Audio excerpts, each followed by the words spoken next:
Hi friends, today we want to look at a very cool topic, which is defining go-to-market strategies and wrapping it up in a launch plan and doing that in a way that it's simple and targeted and effective, so you don't have to build endless business plans, launch plans, go-to-market strategies, something that's super targeted and simple to do. That's what we cover in this video. We're doing this again on our digital whiteboard here, so I've prepared something in Miro for us to look at and go through.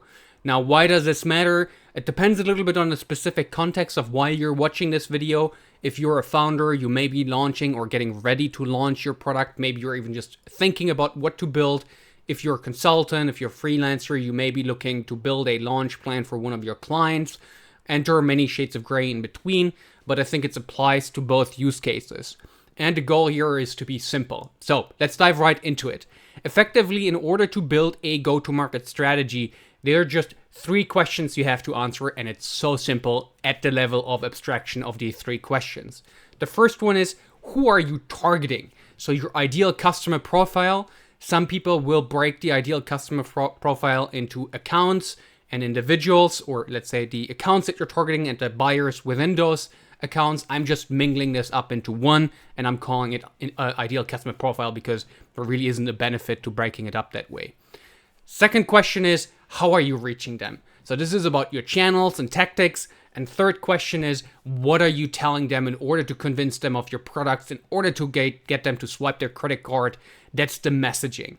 So effectively, you're addressing 3 questions. I said it before: who, how, and what. That's all you need for a go-to-market strategy. And you may already have thoughts coming in and up in your head, and then you want to jot those down right away before we go into the how-to and diving a little bit deeper into each of these 3 subject areas, as there is a little bit of stuff to unpack, but on a high level, this is really all you need. You need who, how, and what. Now, let's look at the how-to for the ICP, so the how-to for the who, in some sense. Effectively, what you need to address are 3 topic areas here. The first one is targeting and characteristics of your ideal customer profile, and we'll talk about that in a little bit. The situation, problems, and implication that they're looking at, and the influence, information, and use of time. So let's talk about that a little bit. Targeting and characteristics on a high level, the first decision that you're making as a business owner, and by the time you're watching this, you've likely already made that decision, is between going after B2B versus B2C, business to business versus business to consumers. And that is going to drive a lot of your product and go-to-market strategy for sure. Now, let's assume you are targeting B2B. And targeting and characteristics, what you will need to think about, some of the things that you will need to think about is your account and your buyer. I mentioned this earlier, that I'm wrapping it up into the ICP combined, but it's still in there. So on the account level, you will want to define whether you're targeting small businesses, mid-sized businesses, or enterprise businesses. And I have separate videos on what that means from a segmentation perspective and how, in terms of how your product and go-to-market strategy will change. But whichever tier it is that you're choosing, it's going to have pretty significant influences on what you're doing in go-to-market and in building your product. Other criteria that you could use in order to home in on which accounts you're targeting could be the industry, could be number of employees, could be the headquarters or primary regions that you're active in, what technology stack they're using, and many other things that you could be using. You will find many examples on Google. On the target buyer side, as you're defining your targeting and characteristics, so the first component of the ICP here, within the B2B context, you'll think about, which team is your target buyer part of, what's their title, level of seniority, previous experience, all stuff like that, that will be relevant. Now, if you do this for B2C, it's slightly different. You will also want to start thinking in terms of the tier of consumers that you're targeting. The lowest is the retail, then you go into affluent, and then you go into high net worth or ultra high net worth individuals as determined by their assets under management, so their wealth. That's the primary perspective you take in B2C from a targeting perspective. And then characteristics include things like socio-demographics, like their age, gender, location, income, education, and psychographics, like their interests, hobbies, values, attitudes, and lifestyles. And once you've done that, whether you're B2B or B2C, you have a pretty good handle on your targeting and characteristics and can go over to situation, problem, and implication. And what you're doing there is just broadly thinking about stuff like, hey, what does an average day in the life of my buyer or my consumer look like? What solutions are they using today that are either direct or indirect competitors of mine in order to address some of the problems that they're having? What are some key purchase drivers? And what's their ability and willingness to pay, which are two different things. Can they pay for it and do they want to pay for it? And implications would be stuff around, hey, what would it practically mean from an ROI perspective, return on investment perspective for my buyers and my consumers to purchase my product? How valuable would it be for them? And so that's situation, problems, and implications. And I've derived this bullet point from a concept from major account-based selling, or major account sales strategy, I think is the book called, which leads with the SPIN framework. And that's an entire separate topic, but if you want to have a look at something that's really valuable from a sales perspective, check out the SPIN framework. It covers essentially situation, problem, implications, and something else that I don't remember right now, and it effectively just gives you a bunch of questions across these three categories that you want to be asking in order to identify whether someone has needs for what you're selling and where you can get them to understand that they should have a need for it. And so it's really valuable to be thinking about what situation your buyer is in, what problems they're facing, how you could potentially solve those, and what it would mean for them. And then lastly, influence, information, use of time. This is sort of starting to think within the context of your ICP, starting to think how they're consuming information, what they're influenced by, and what they spend time on, which gives you initial ideas for what comes next, which is channels and tactics. So for example, maybe a primary influence on your consumers is Joe Rogan and his Joe Rogan Experience podcast, or maybe they're spending a ton of time on TikTok consuming information there, or maybe it's the Financial Times. Maybe in terms of use of time, they like to travel, or they like to do certain hobbies like going on hiking, whatever it is. That's just defining their profile a little bit more, which is important for channels, but actually also for messaging now that I'm thinking about it. So that's the ICP. Once you have done what I've just talked about, so targeting characteristics, situation, problems, implication, influence, information, and use of time, you're in a pretty good shape with defining your ICP. And you can take this as academic or as practical as you want to. As a founder, I would always be more pragmatic and trying to jot down my thoughts rather than having, endless market research inform this, or surveys and interviews. Certainly always helps to do some interviews for sure, but I wouldn't build an entire business plan or market research report to go into defining these problems. You should have a general sense of who your ICP is and be able to fill in some of these blanks. Now, in terms of channels, there are three primary things to consider. The first one is the Pirate framework, is the R framework, and I'll break that down for you in a little bit. The second one is the Bullseye framework, and the third one is just some prioritization criteria. Essentially, what we're trying to come up with in channels is a long list of ideas of how we could be targeting our audience, and then prioritizing that into initial experiments that you want to be pursuing. So, as you define the long list and as you prioritize, the two primary frameworks I find very useful is the Pirate framework, so the first one, the R framework, and the Bullseye framework. The R framework is essentially a growth hacking tool that tells you that there is an end-to-end funnel that your customers are going through, and different channels and tactics will be relevant depending on where you are having friction in your channel toward getting to maximum growth as a business. It starts with actually an A that I personally added because I think it's missing in this framework. It's the awareness phase. And there are certain tactics in awareness, for instance, the entire demand generation and demand creation philosophy would be plugging into that. The second one is acquisition. In acquisition, you may be running something like Google Ads. The third one is activation. Sometimes when people sign up for apps especially, they will sign up for it, but then never really use it. Retention is the first R. Retention is around, getting people to not just use it once, but consistently come back over time. And there are certain tactics that you want to be using for specifically achieving that. And the next R, and the second to last R, is revenue. So maybe you are having a problem with people converting from the free trial to the paid version of your product. Happens all the time. And the last one is referral, which gets your viral growth loop started, and is thus also a very important part of what to think of when you build a comprehensive go-to-market strategy. That being said, in most cases, in the beginning, the first part of this framework to think about for your go-to-market strategy is the acquisition A. So it's just like, how do I get people in the door? And then you will see what happens next. Maybe they're not activating, maybe they're actually using the product but not monetizing. And depending on what the problems are that you are seeing, you want to be almost like on a chessboard, moving around your figures in order to get to the result that you're looking to. And you need to do that pretty dynamically.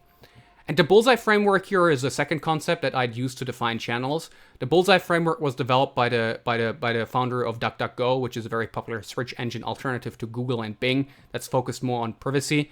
And essentially what he's saying is, hey, a bullseye has a couple of rings, and we're looking to hit the inner ring. And in the outer ring, we have all kinds of ideas that we could be using and categories of channels that we could be deploying in order to go to market. We want to ideate our tactics across these categories and then promote around 3 to 5 different primary ideas based on our prioritization into the middle ring, test those as fast as possible and as lean as possible, and then promote the primary idea into the middle. And then you have the Bullseye framework. The one that's in the middle is the one that you're focusing on. But the outer ring does give you a lot of ideas in terms of what you could be doing. And I have a separate video explaining the Bullseye framework if you're interested in that. And the last part is prioritization. Obviously, you will come up with a long list. And if you don't, I have like a list of 150 plus growth hacks that you can download on my website.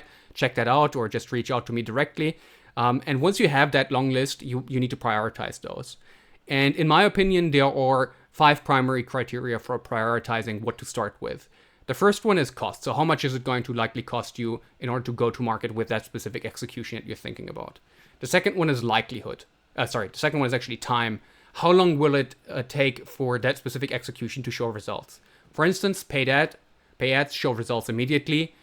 Doing search engine optimization and pursuing a content strategy is going to take at least 12 months before you see anything. So in the beginning, hey, you probably do not want to do SEO exclusively, unless you're an expert in doing that. The third one is likelihood. So what evidence do you have in order to believe that this will work? I think this is particularly relevant for launch strategies rather than complete new go-to-market strategies where you may be launching just a second product. You've already established certain distribution channels as being effective for you. If you have reasons to believe that these could be working again for your current product, hey, why not do it again? It would be a waste of resources and time to test new things if you already have made some stuff work that you could use again. The fourth one is potential. Some channels are just too limited in their upside potential. Maybe it's a certain forum that works particularly well for you, or maybe it's a certain affiliate partner that works particularly well for you. That's very great, but if you can't go from, if that only gets you to a certain threshold in terms of sales or revenue or users, whatever it is that you're primarily interested in, then you're going to run out of potential, and that's not good. It can still be worth doing it, but then you want to think about, hey, what's my phase 2 and my phase 3? And the last component is feasibility. Do I actually know how to do this? And this is not to be underestimated. For instance, I produce long-form content. We're already at roughly 13 minutes here. What I have a really hard time with is turning that into shorts. Shorts are incredibly difficult to make, not easy. So would that be a primary go-to-market strategy that I rely on when I have short-term pressures? No, because I would need to get good at it again. I would need to do the revenue R&D in order to figure out how that actually works. So these are the 5 prioritization criteria. I'll repeat them quickly. Cost, time, likelihood, potential, and feasibility. Now, once you have the ICP and the channels in place, you want to go into messaging. Messaging is nothing super complicated. Just collect a long list of ideas of stuff that you want to say and test what works best. The messages that you use in order to sell stuff to people is a function of the ICP. So who are they? What do they care about? What kind of influences them? What information do they consume? What is your product actually? What are its benefits, its features, its unique selling points?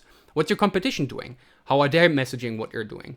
What channel are you on? You probably want to use different messaging on a platform like Reddit versus on a platform like LinkedIn.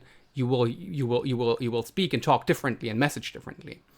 And then you will have the messaging in place. That's probably at least initially the easiest part, and then it comes in with a lot of optimization. And from here, you have a go-to-market strategy effectively. Now, you may want to wrap this up into a launch plan so that it's a comprehensive, maybe a document or a plan that you can communicate to a manager or to the rest of the team, whatever it is. And for me, there are at least 2 other key components of a launch plan that is not primarily about go-to-market strategy, but tightly related. The first one is context. In order to define a go-to-market strategy in a launch plan, you will want to understand what your product is, what goals you are trying to achieve in terms of revenue metrics, user metrics, what resources you have. Resources is the timeline, is the cash, and is the talent. It's not just cash. It's timeline, cash, and talent. If you don't have talent, cash is not going to help. If you don't have time, none of the others are going to help. And then you may have certain assumptions that you just want to verbalize versus the rest of the team about what you're demonstrating in your, or what you're planning in your launch plan. It can be good to put that on a piece of paper and then maybe just have a discussion about those and remove them and, say, hey, yeah, I think that's a fine assumption or that's not a good assumption. And the second component here is an action plan.